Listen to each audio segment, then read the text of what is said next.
Class 11-এর second সেমিস্টারের Bangla syllabus এবং number pattern এখনও পর্যন্ত অনেক শিক্ষার্থী বুঝতে পারছে না। তাই সেটা নিয়ে আমাকে অনেক শিক্ষার্থী বলেছে, তাই আজকের এই ভিডিওতে আমি ক্লাস 11-এর সেকেন্ড সেমিস্টারের বাংলা সিলেবাস এবং নাম্বার প্যাটার্ন সম্পর্কে তোমাদেরকে পরিষ্কার ধারণা একটা দেব। তো বন্ধুরা দেখো, তোমাদের যে সিলেবাস রয়েছে সেই সিলেবাসের মধ্যে রয়েছে গল্প রয়েছে। এই গল্প থেকে তোমাদের নম্বর থাকবে 5 নাম্বার, এবং তোমাদের কবিতা থেকে নম্বর থাকবে 5 নাম্বার, নাটক থেকে নম্বর থাকবে 5 নাম্বার, এবং তোমাদের পূর্ণাঙ্গ সহায়ক গ্রন্থ থেকে নম্বর থাকবে 10 নাম্বার, এবং তোমাদের সাহিত্যের ইতিহাস থেকে নম্বর থাকবে 5 নাম্বার, এবং প্রবন্ধ রচনা থেকে নাম্বার থাকবে তোমাদের 10 নাম্বার। তো বন্ধুরা, তোমরা কম বেশি বুঝতে পারলে যে তোমাদের প্রত্যেকটা পাঠ থেকে 5 নাম্বার করে, এবং পূর্ণাঙ্গ সহায়ক গ্রন্থ এবং প্রবন্ধ রচনা থেকে 10 নাম্বার করে তোমাদের পরীক্ষাতে প্রশ্ন হচ্ছে। তবে বন্ধুরা, এক্ষেত্রে বলে রাখি, অন্যান্য বিষয়ের ক্ষেত্রে তোমাদের 2 নম্বরের এসএকিউ বা 3 নম্বরের এসএকিউর প্রশ্নের ধরন রয়েছে, কিন্তু বাংলা বিষয়ের ক্ষেত্রে 2 নম্বর বা 3 নম্বরের এসএকিউ আলাদা করে আসবে না। এই রকম একটা নোটিশ দিয়েছিল এই কিছুদিন আগে, সেই নোটিশটি তোমরা পাশে দেখা পাচ্ছ। এই নোটিশে বলছে যে 3 বা 2 নম্বরের এসএকিউ বাংলা বিষয়ে আসবে না। তাহলে কেমন আসবে?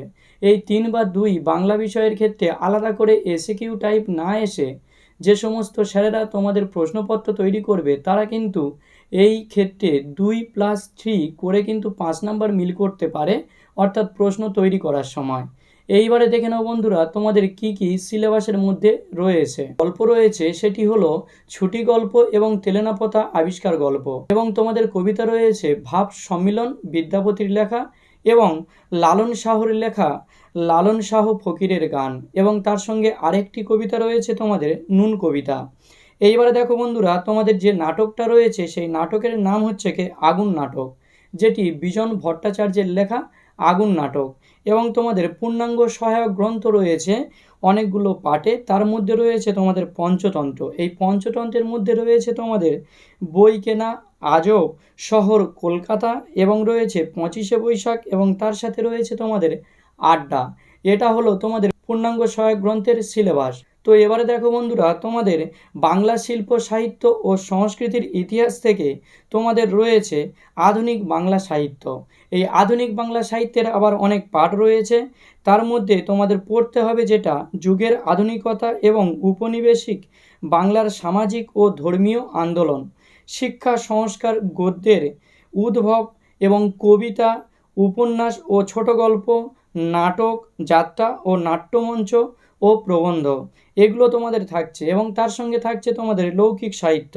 এই লৌকিক সাহিত্যের মধ্যে তোমাদের রয়েছে ছড়া, ধাঁধা এবং প্রবাদ প্রবচন, এবং তোমাদের কবিতায় রয়েছে মহাকাব্য, আখ্যান কাব্য, গীতিকাব্যের ধারা। এই পাঠগুলো তোমাদের পড়তে হবে। এবং কবিতার মধ্যে স্পেসিফিক তোমাদের পড়তে হবে মধুসূদন দত্ত, রবীন্দ্রনাথ ঠাকুর, কাজী নজরুল ইসলাম, জীবনানন্দ দাশ ও পরবর্তী ধারা। এবং কথা সাহিত্যের মধ্যে তোমাদের পড়তে হবে বঙ্কিমচন্দ্র চট্টোপাধ্যায়, রবীন্দ্রনাথ ঠাকুর, শরৎচন্দ্র চট্টোপাধ্যায়, মানিক বন্দ্যোপাধ্যায়, বিভূতিভূষণ বন্দ্যোপাধ্যায়, তারাশঙ্কর বন্দ্যোপাধ্যায় ও পরবর্তী ধারা।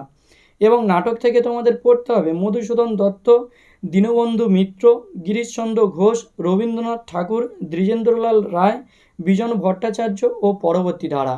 তো বন্ধুরা, এবারে আমরা জেনে নেব যে তোমাদের প্রবন্ধ রচনা রয়েছে 10 নম্বরের। এটা কিন্তু 10 নম্বরের প্রশ্ন। এই 10 নম্বরের প্রশ্নের ক্ষেত্রে তোমাদের 2 টাইপের প্রবন্ধ রচনা আসবে। একটা টাইপ প্রবন্ধ রচনা তোমরা স্ক্রিনে দেখা পাচ্ছ, রয়েছে মানুষ মানচিত্র অবলম্বনে প্রবন্ধ রচনা, অর্থাৎ এখানে তোমাদের কিছু পয়েন্ট তুলে দেবে, তার উপর ভিত্তি করে তোমাদের শিরোনাম লিখতে হবে, এবং তার উপর ভিত্তি করে তোমাদের প্রবন্ধ রচনা লিখতে হবে। এবং এর সাথে আরেকটি অথবা একটা প্রবন্ধ রচনা পড়বে, সেটা হলো একটা বক্তব্য তুলে দেবে, দিয়ে সেখানে তোমাদের বলবে সপক্ষে ও বিপক্ষে যুক্তি দাও। এই সপক্ষে ও বিপক্ষে যুক্তির মাধ্যমে তোমাদের প্রবন্ধ রচনা লিখতে হবে। তো বন্ধুরা, আশা করি তোমরা ভিডিওটি দেখে তোমাদের বাংলা সিলেবাস এবং নাম্বার প্যাটার্ন সম্পর্কে বুঝতে পেরেছো। এবং বন্ধুরা, ভিডিওটি কেমন লাগলো অবশ্যই কমেন্ট করে জানিও, এবং ভিডিওটি ভালো লাগলে লাইক করে দিও, এবং চ্যানেলে নতুন হলে চ্যানেলটি সাবস্ক্রাইব করে দিও।